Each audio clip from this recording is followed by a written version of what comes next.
dags lineær funktion over et mobilabonnement. Det koster 79 kroner i måneden for at tale i 4 timer. Hvis man taler ud over 4 timer, så koster det 35 øre per minut. Lad os prøve. Hvis jeg taler i 0 minutter, i 30 minutter, så kan jeg prøve at lave en tabel.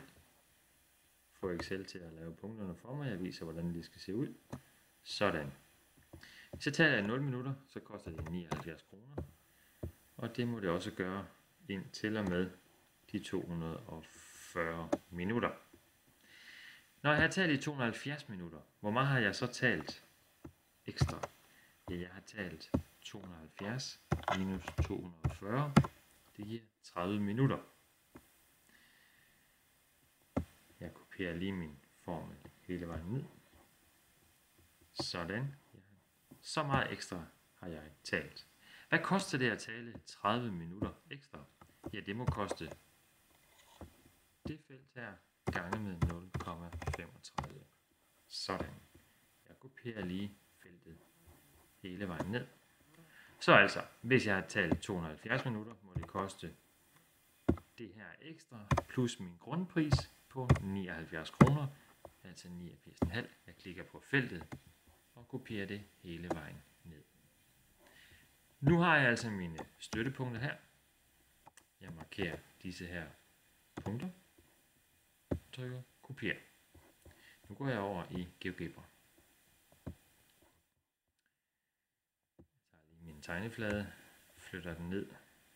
Sådan. Trykker vis og vælger regneark. Går herover, trykker højre klik og indsæt. Her er mine punkter. Nu markerer jeg mine punkter igen.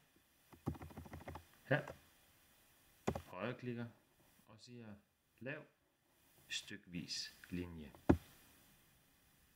Nu er linjen tegnet herover, men jeg kan ikke se den, fordi mine akser hernede ikke er rigtige.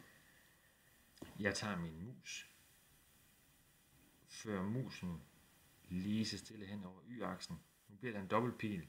Når jeg har gjort det, så holder jeg venstre museknap nede og kører lige så stille med musen nedad, mens jeg holder venstre museknap nede. Der kommer min linje. Nu bliver den synlig. Nu er det mine x-værdier, jeg skal have lavet om. Jeg kører lige så stille musen hen over aksen. Nu bliver den dobbelt. Holder min venstre museknap nede og scroller musen indad. Nu begynder punkterne lige så stille at komme. Her synes jeg, den ser pænt ud. Det var måske lige lidt for mig at komme ind. Der. Lad os tage den her. Det vil sige, at jeg kan se, at hvis jeg taler i 0 minutter, koster det 79 i 100, 79 i 200, 79 i 240, 970. Tallet er nu i 350 minutter, så kan jeg se her, hvor meget det koster. Det er altså en stykvis lineær